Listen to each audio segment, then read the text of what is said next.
They say the Northern Territory is all red dust and wild bushland, but some places out here never forget, and some spirits never left. Dare to discover the 10 most haunted places lurking in Australia's top end.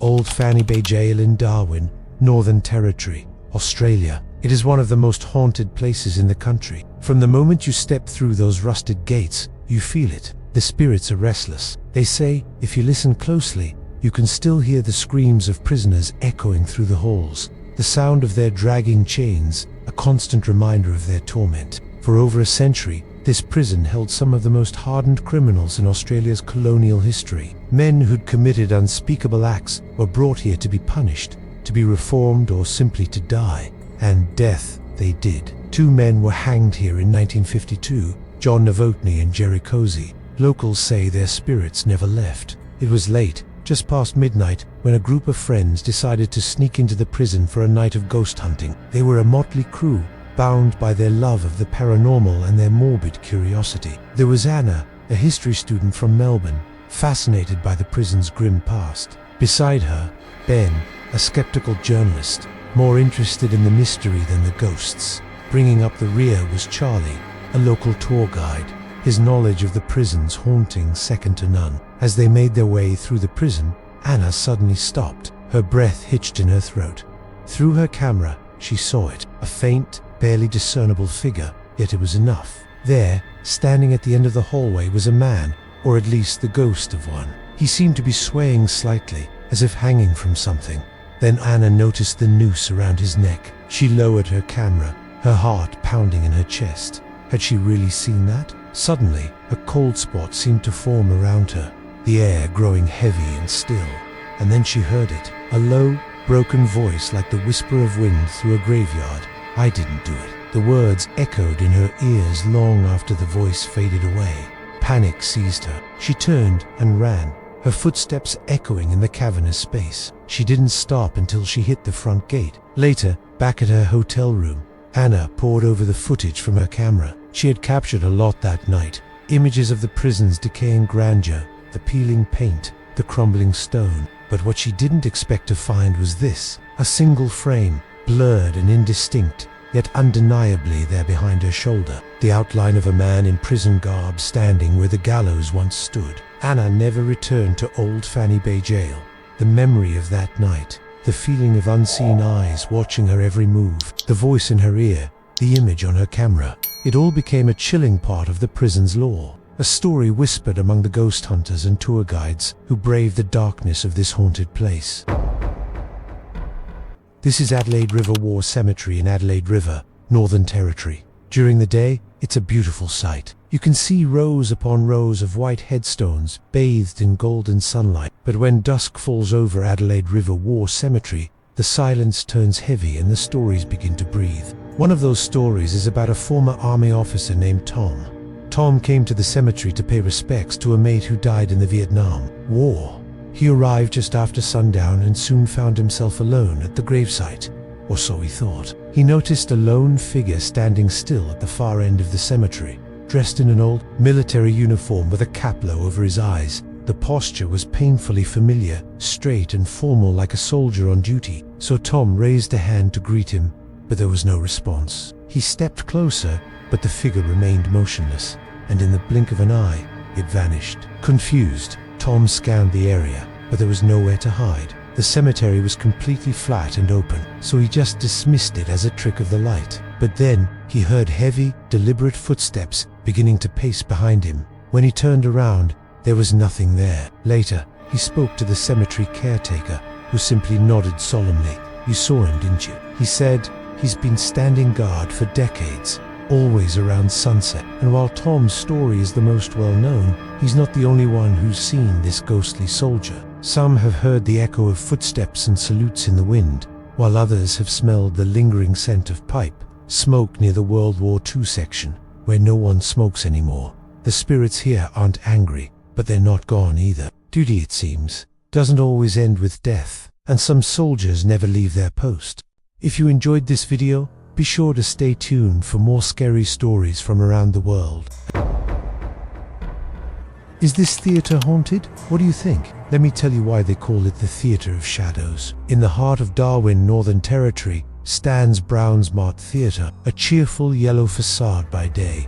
It hides a darker secret as the sun goes down. The haunting began with whispers, soft, uncertain. The actors brushed them off as nerves, but soon the theatre spoke louder. One night during a late rehearsal, Michelle, the lead actress, stayed behind 2 run lines alone.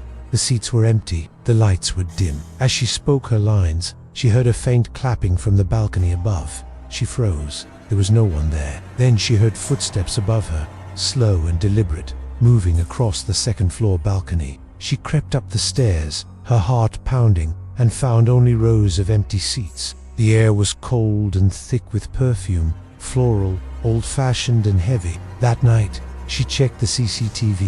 One camera caught it, a pale figure in a long white dress, drifting across the back of the stage and then disappearing into a wall. No doors, no tricks, just gone. Now, staff and actors call her the Lady in White. Some say she was an actress in the early 1900s who collapsed mid-performance and died backstage. Since then, she's been seen watching plays from the balcony, wandering the hallways or standing silently in the dressing room, weeping. The theater's caretaker, Bob, remembers the first time he saw her. He was dusting the dress circle when he felt a sudden chill. He turned to see a woman in a long white dress sitting in the front row, and then she vanished. It's not just the Lady in White. Some nights the entire theater comes to life. Actors have reported seeing the full cast of a play from the 1940s, complete with their old costumes and makeup. Then, just as quickly, they vanish without a trace. The ghost light, a bright bare bulb, hangs above the stage to ward off evil spirits. But even that hasn't helped. During performances, the equipment has failed. Props have vanished. Actors have forgotten their lines when she's near. But the Lady in White isn't evil, just lonely, perhaps still waiting for a final bow. And in Brown's Mart Theatre, the show never truly ends. Long abandoned, the Pine Creek railway station sits quietly under the scorching Northern Territory sun, its rusted tracks stretching into the silence of the outback.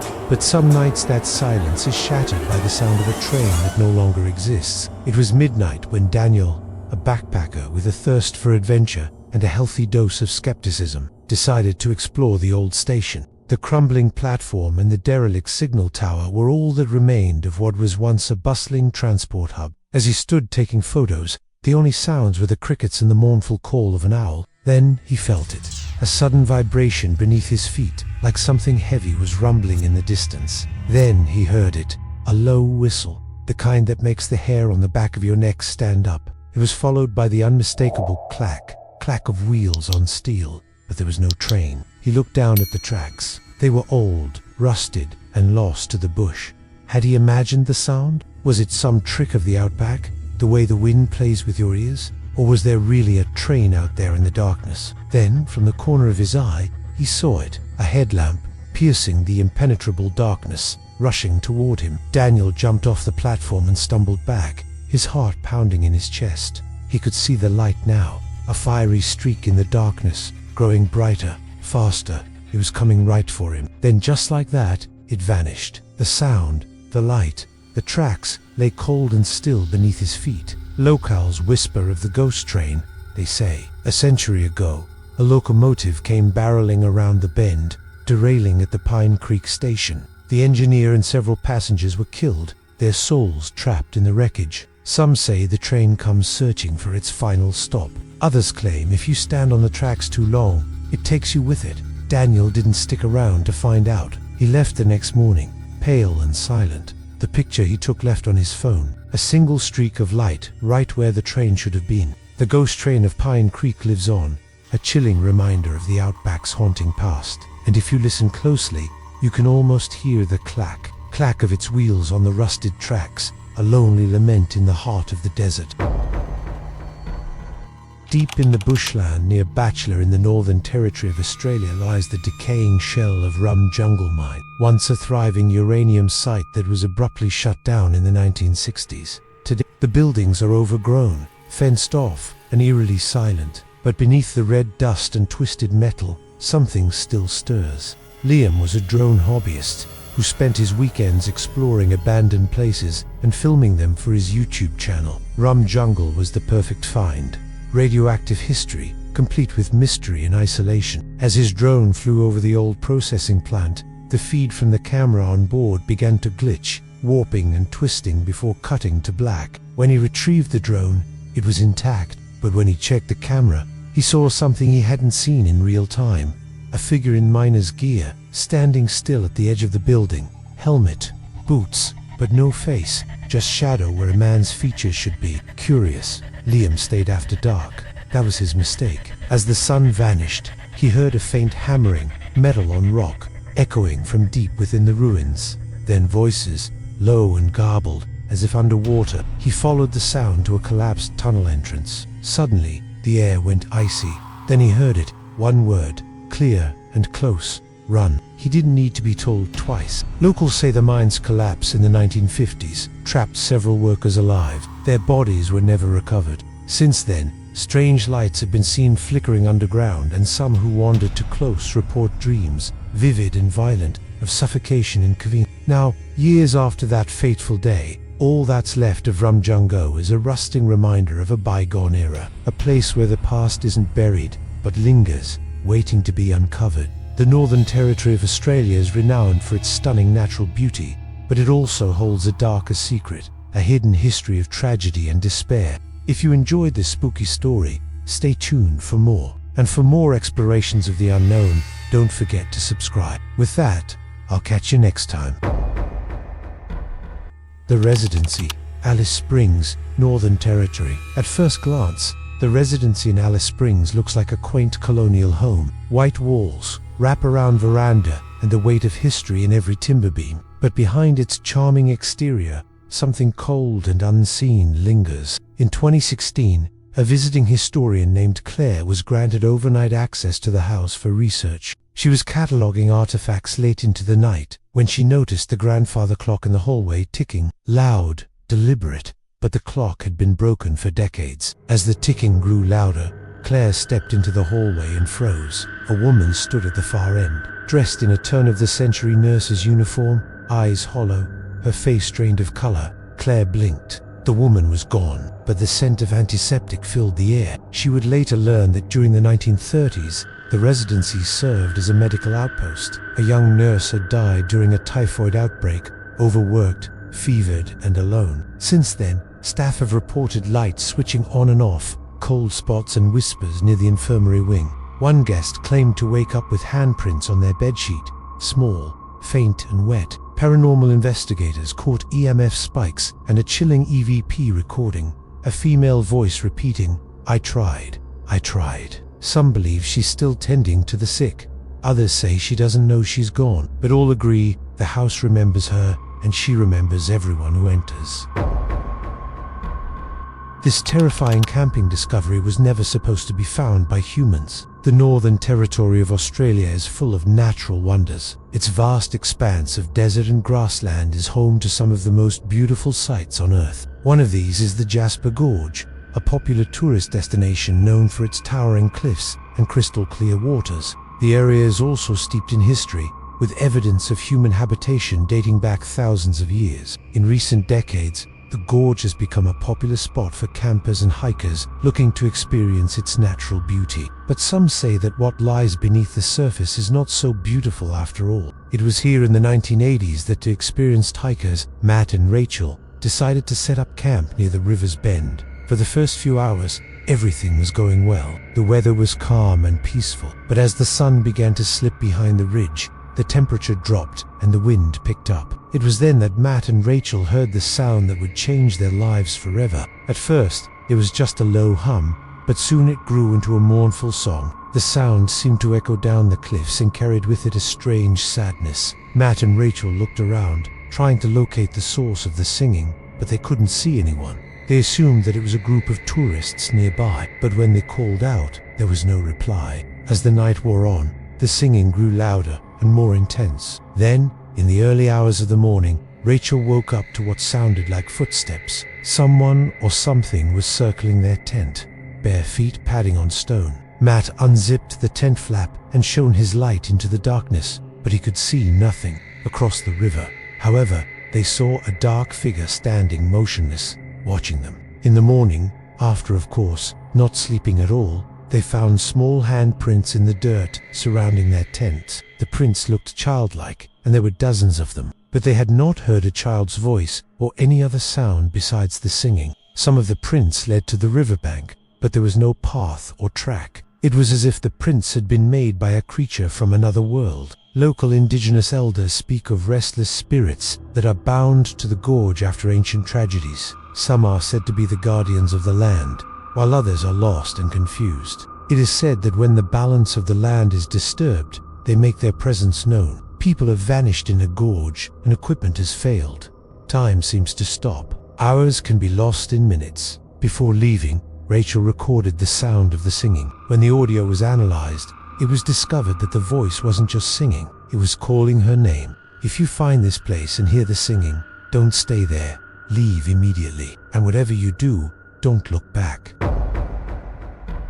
Far from towns and tourist trails lies Relia Point on the remote Gulf of Carpentaria in Australia's Northern Territory. It's an isolated, windswept stretch of coastline that's hauntingly beautiful, but locals avoid it after dark because it's said that something dangerous calls from the water. In 2014, two fishermen, Mark and Joel, set up camp by the rusting wreck of an old barge that's half buried in the shore. As the sun dipped below the horizon, they cracked open beers and laughed, enjoying the tranquility of the moment under the starlit sky. But then they heard it, a high, breathy humming coming from the direction of the old barge. They assumed it was a trick of the wind, just another sound in the symphony of the sea. But then the humming grew louder, transforming into a soft, mournful wail. That's when Mark, feeling a chill crawl down his spine, grabbed his flashlight and began scanning the darkened shoreline. His beam landed on a pale figure knee-deep in the surf. She seemed to be beckoning to them from the shore,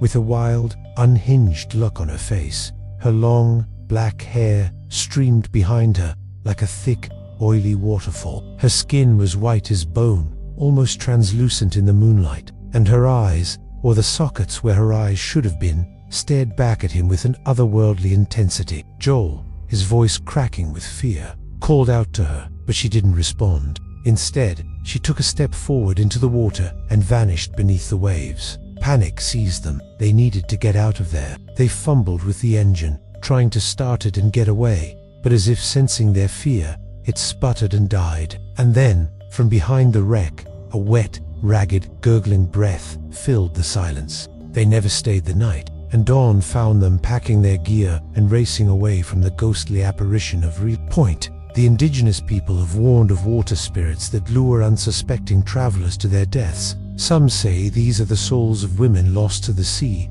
forever searching for peace. Others believe they were never human to begin with. The wreck of the barge still sits rotting on the shore, a somber reminder of the eerie encounter. And sometimes when the moon is low and the tide is just right, you can hear her mournful hum echoing across the waves. If these four walls could speak, what stories they would tell. The Tennant Creek Telegraph Station. Tennant Creek, Northern Territory. Baked under the outback sun, the Tennant Creek Telegraph Station stands like a skeleton of Australia's frontier past. Its crumbling stone walls and silent corridors tell tales of messages long gone. But some voices still linger, and they no longer need wires to be heard. In 2019, a pair of amateur ghost hunters stopped by at dusk, hoping for a few photos and maybe a thrill. As they entered the main building, their EMF meter began to spike, rapid, erratic, pulsing like a heartbeat. They laughed it off until their audio recorder picked up something neither of them said. A wisp, low, guttural, "Get out." They searched the room.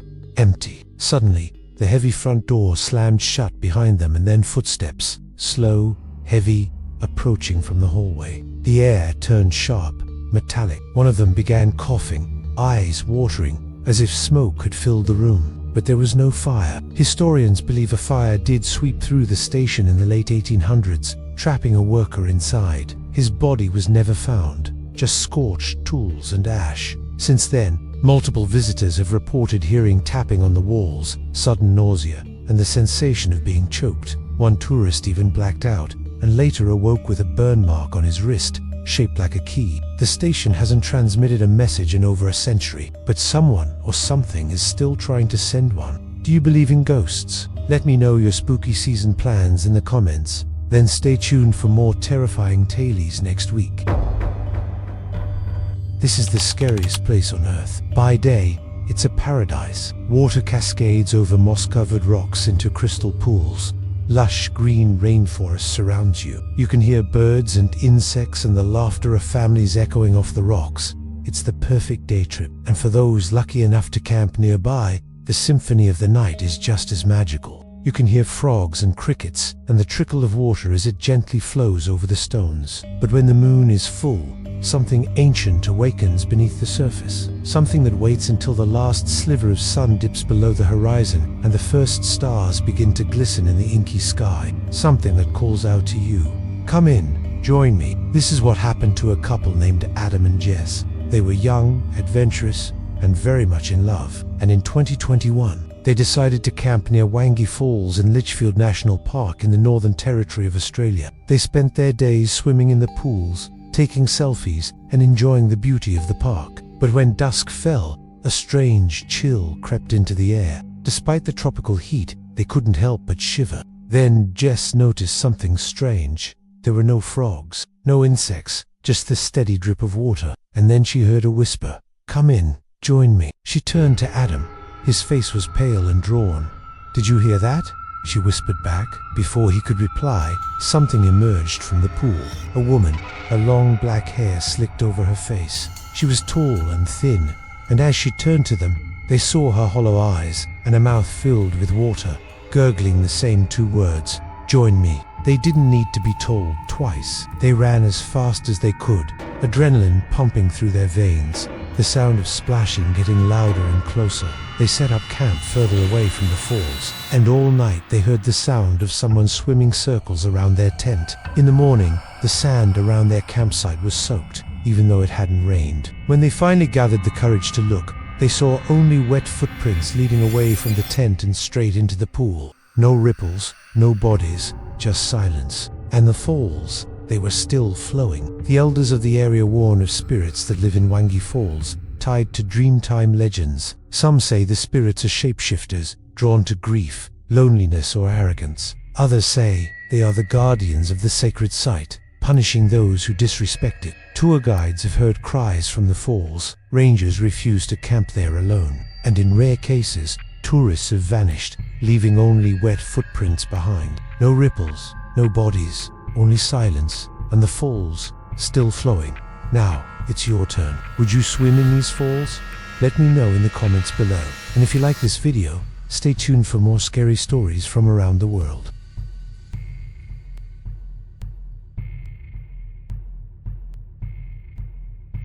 So, would you brave the ghost train at Pine Creek, or stand alone at Wangi Falls after dark? Let us know which haunted spot you'd visit or avoid. And remember, the outback isn't always empty. Like, subscribe, and turn on the bell if you're not too scared.